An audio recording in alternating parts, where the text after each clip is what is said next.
Uh, Joel, what's up with those two duds that we had over the weekend? The Flash and Elemental. Um, Absolutely. pretty dangerous stuff, dude. Happening with It, with especially with the Disney part of it. So tell us what's right. happening, man. Right. I mean, just thinking about how we saw Transformers struggle. Before that, we saw, Little Mermaid was fine. And then we have earlier in the year big movies, your obviously Spider-Man came out, that's fine. Mario did great, whatever, right? But with the Flash and Elemental, Flash I'd seen before, as you guys know, I've talked about that. And Elemental, I made a last minute decision to go and check out that film over an extended weekend. As many of you know, I've got the AMC A-list subscription, so I can see 3 movies a week in any format. So I like to put that to use because it's a nice little fun thing to do when you got some time off. Just go early and just check out a movie, and it's simple. But yeah, I got the Flash having. I'll talk about Elemental first before I talk about the Flash. Let Okay. me do that. So Elemental, I went into it and I was hoping that I would get a little bit of a similar feeling to Zootopia because I really like Zootopia a lot. I think that movie's really underrated and one of those good things because like we talk a lot about how like Disney doesn't make a lot of original content recently, and a lot of their stuff is like sequels or remakes or what have you. Right. And Zootopia is extremely original, loved that. And like now Elemental seeing this, like this is a very original thing from the guys at Pixar. I want to be clear, it's not just Disney, it's Pixar, right? And I was hoping they would fall into that same kind of style where it's like kind of like an allegory, but still like just like comical and whatever. Honestly, it's really, really a nice movie. Like it's one of those movies that I think it maybe struggles a little bit with some pacing, maybe with a couple of characters, some things that I would like differently. You could check out the full review I've got on the podcast on the YouTube channel for that. But just generally speaking, like it's extremely emotional, and the concept's really great. Like it's nothing that you can't take the family to go check out and just have a nice time. With that being said, it's fascinating how bad it is done at the box office, considering that there really isn't that much competition against it for a new movie in the section that it's in, right? Specifically being animated film. It is just crazy because when you think about it, Obed, for years, Pixar could not miss. Like they had Incredibles and Finding Nemo and Cars, and I mean, dude, they just had whether you liked all of them or not, like no matter what, they were hitting off really, really well with audiences. They had um quite possibly the best streak in movie history. Like Amazing. they started with Toy Story, right? And I want to say that all the way up to whatever was before the Good Dinosaur, right? Because even you could probably Oh, just, which is funny enough, the director of Elemental is the same director as the Good Dinosaur. no, I didn't realize Yeah, this. yeah. No, So I'm looking this up. That's crazy, dude. I didn't realize this. yeah, so up until that point, right, which that was a solid, what, probably 15-year streak of putting movies, you know, Oh, you're right, dude. like Wow. like friggin' Finding Nemo and Ratatouille, one of the best movies ever, right? And Up and Brave was phenomenal, right? And then yeah, you got good dialogue. I stumble in the road, right? It's like, oh, it's just a speed bump, because then you follow up with, the Toy Stories and Incredible Stew and all this stuff. Even Onward, I think Onward was very good. Yeah. So up until that point, right, you had a streak, and then something shifted. The clear shift, what happened was the exit of John Lasseter. When that Mm, happened, you can tell that whether you like it or not, whether I know. It's whether true. whatever happened with John Lasseter was true or not, Yeah. whatever, right? Um, it that was a turning point, and unfortunately, it's a 100%. turning point that they have not been able to recover themselves from. And I think Pete Doctor is a masterful storyteller, and um, very well deserving of the role that he's in. But something's happening, and something's not just not happening at Pixar, right? This has been a company wide thing for the last 4 years, and Mhm. um,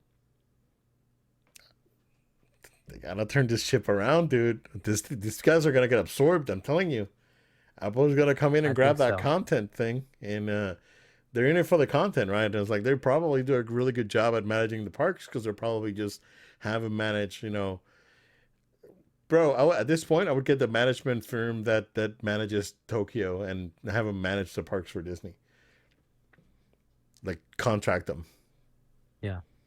and Apple can buy it. Like they're in a rough spot. It's very rough. Like people don't realize the position that Disney's in right now, and it's they're very vulnerable. I don't think that any individual is gonna go come in and get it. It does take more than one to run this kind of thing, but they're in a tough spot, and I'm hoping for the best, honestly. So Yeah. Yeah, it's a shame because this one is actually was a decent film. And it's a shame to see that it's not going to get anywhere near its budget. Um, yeah, that's it's pretty insane to see. I even like I got to go to Magic Kingdom over this last break, dude, over this last weekend. I actually ended up going there twice. And it was crazy because it was like for summer, it was not super crowded. mm, And I was shocked. Like, especially like I literally went, dude, on Father's Day. That's a okay. holiday. I have Now I family. I have understand that family in when it's a town that's their first time coming to Disney. And it seems like they're having a good time. which is good. Yeah, it's great. It's good. That's great. It's awesome. Other And than the honestly, weather, which has been miserable, but I know, dude. Like, I mean, there's many factors to yeah, crowds too, right? Weather being that way. And of all yeah. the holidays, it's a holiday people tend to spend with family and being home, maybe. So that could be part of it. But That's don't want to go to Disney on Father's Day. yeah, Yeah. yeah. No, and I totally get that. Totally get that. But you would still think like it's Magic Kingdom, it's Walt Disney World for like that is all tourists go there. And we've seen it very, very hot before. And I'm not talking about the heat. I'm talking about the amount of people. And it's just incredible see how it is recently. Doesn't bother me. I like to have some space in the parks. Don't get me wrong. It's been crowded for a while, but just fascinating observation nonetheless. You bring out good points. They are extremely vulnerable at this time. And it is fascinating to see that we already are experiencing history, but to some extent, we could experience extreme history for the company of Disney in the very short term. Something very big could be coming because of all these big missteps, like how you've alluded to, potentially a sale or merger, some types of larger acquisitions, what have you, that could be coming in the pipeline very soon, which would be momentous if that happens. And it could be a thing that we will witness. And if we do, we'll definitely cover it on the show. Yeah, yeah. Again, it's like what I said, is like you're just looking at Universal and looking at not every movie is good that they put out, but they know their audience, right? And they play to their strengths and they make money. Yeah. And they do the same thing with the parks, right?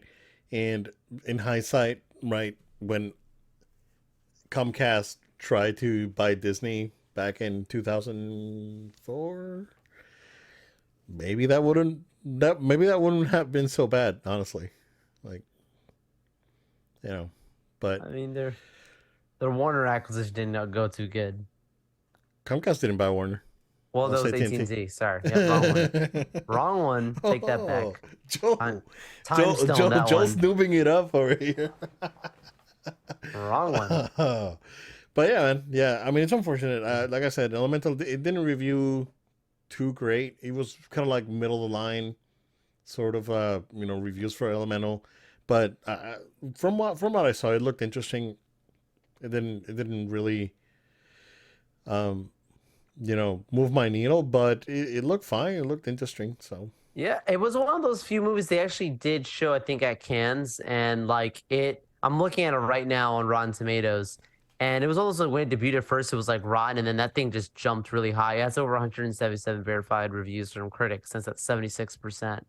And audience scores is 92% with the 1,000 plus Okay, verified that's ratings. good. So it definitely has like a decent, but it doesn't matter. I guess the word of mouth, like even if people are saying, "Hey, it's a nice movie to go watch," people are like, "I don't care. I'm not going to watch it." And they need movies that get people out of their seats and out Yeah, of their homes and say, "I got to go to the theaters to watch." They don't need casual good movies. They need great movies. And it's totally. pretty sad to see that they haven't gotten to that point in the recent history. We'll see. We will see. Writer strikes are not helping for sure. No, no, the future is not too bleak. Real quick before moving to Flash, um, so and again, we've made it very clear in the past we're not that type of show. Nope. We are very open, open minded and accepting of everyone. We're not going to criticize anything, right? Um, and we know people in this field that do a phenomenal job, right? But Disney's chief diversity officer Latondra Newton left the company. Uh, Allegedly, it was amicable. Some sources are saying that it was more of firing. I don't know the extent of if her role was more of a people internal sort of role, or was she involved in the creative and storytelling process? Because if that's the case, I believe that that's probably why she left slash was let go. If I don't want to speculate, right? But uh, a lot of people are saying, I was like, this is getting rid of DI. No, they're not.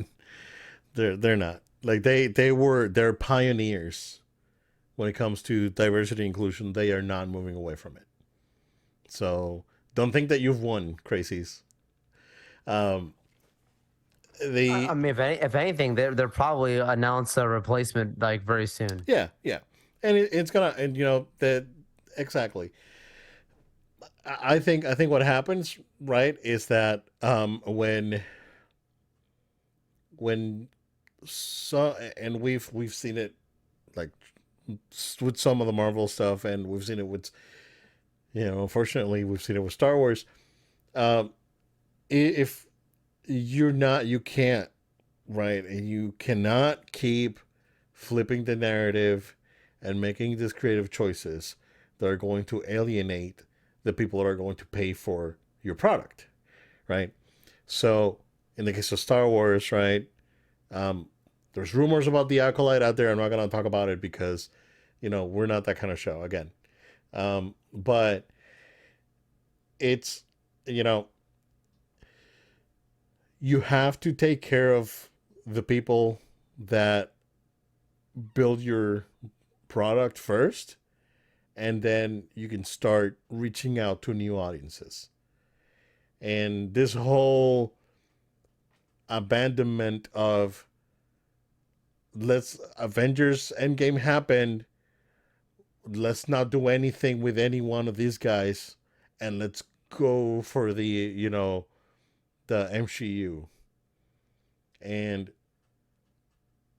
you know yeah, you're trying to reach out to a new audience, but what's going to happen to your old the people that got you there?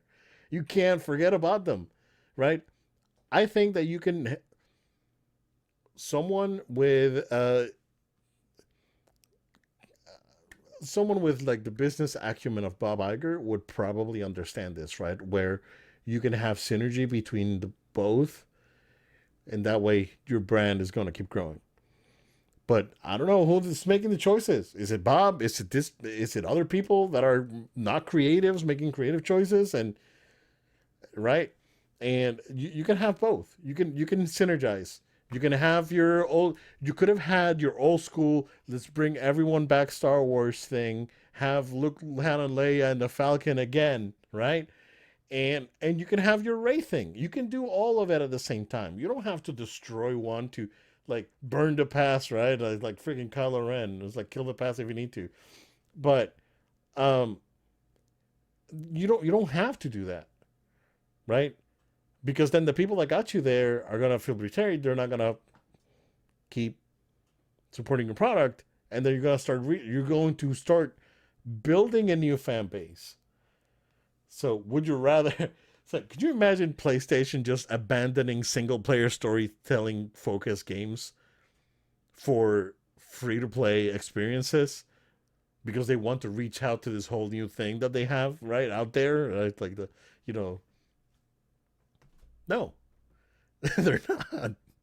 Right, they're not. I mean, dude, like the best example I can give you, bro, because this, like, again, gaming being in the forefront of entertainment. Yeah. Capcom. Remember when Capcom was, it's like when Street Fighter 4, DMC 4, Lost Planet, Monster Hunter, all this fantastic experiences started coming out. And then a couple years later, oh, Capcom is refocusing into making more Western oriented games. And then for like a good 5-7 years, it was known as Crapcom. And that lasted for a while, dude. And look at them now. It's like freaking top of the world, right? Monster Hunter is like selling crazy. Street Fighter 6 is doing incredibly well. We have, games like DMC5 and other games that they're working on and bringing old franchises back and trying new things. And now Capcom's like in freaking top of the world because they realized that the choices that they had made for that period of time did not work. So they had to backtrack it. That's the best example I can give you, right? If Disney pulls this off, right? And if Disney pulls a Capcom, then they'll be fine. If not, I don't know, man. They gotta turn this ship around sooner rather than later because it's getting rocks the and I don't want to sound like I guess contemporary with on the news topics, but the glacier is almost there, right? Yeah, Yeah, yeah. yeah. And you can get lost in that submarine trying to look for it. So the wreckage of Disney. So Wow, that was hey. hey, hey, Jay. Shout Paints out the to my boy picture. Jimmy. Oh my god. But yeah, Flash. Go ahead, man. Yeah, yeah. I mean, just real quickly though, on what you were saying though, I think you're right on like the whole idea of like you don't have to pull down, like tear down the past to promote the future. Like they can be parallel. Like you don't need to. And I think it goes for so many things in life, dude. Like you don't have to put someone else down or put something else down to promote yourself. Like it doesn't need to be that way. And it's Yeah, just it's a great life lesson. It's a great point. And like I my thing is though, like the whole like MCU thing, like that's I have very mixed feelings about it because I don't fully read it that way. It's like I just think like most people like most people understood like after Captain America's gone and Iron Man's gone, like Thor was the only guy dude you had left or whatever, like around for stuff. Then you bring in these other characters and it's like I think most people are open minded to it. It just wasn't that good. Like that was the thing, the issue is like you can have new stuff, but you just need to make good content. And when your best stuff is like Loki and WandaVision, like those are the characters yeah, we've seen before, great, but like make quality content, make the content be the first thing because that's why everyone's basically saying you just want cash or Disney's become a cash grab company. You raise prices on things. How are you raising the price on Disney Plus but the content's not living up to people's expectations? Of course you're going to have a huge decline in subscribers in the next quarter and it's historic. These yeah, things like are like it's very obvious economics and business. We understand business, you and I, like we know how the corporate world works. It's extremely obvious the results and the analytics, what's telling us. I just hope that the people at the top over there at Disney are that's able to enough. make choices based on these things. Yeah, that's another one. I mean, like analytics have been hot for a minute now, and Yeah. where's Disney's like analytics teams? Like, I what are mean, what are these guys doing? yeah. Is it like the meme with the room full of monkeys on typewriters? Or they do have, maybe they do have the numbers, but again, the people at the top are just living in La La Land. Like, and this is probably why they had to get Bob back, because it was pretty bad for a while, and it's gonna take, if it took them a while to get into a bad spot, it's gonna take them a while to get out of it. But man, I hope so.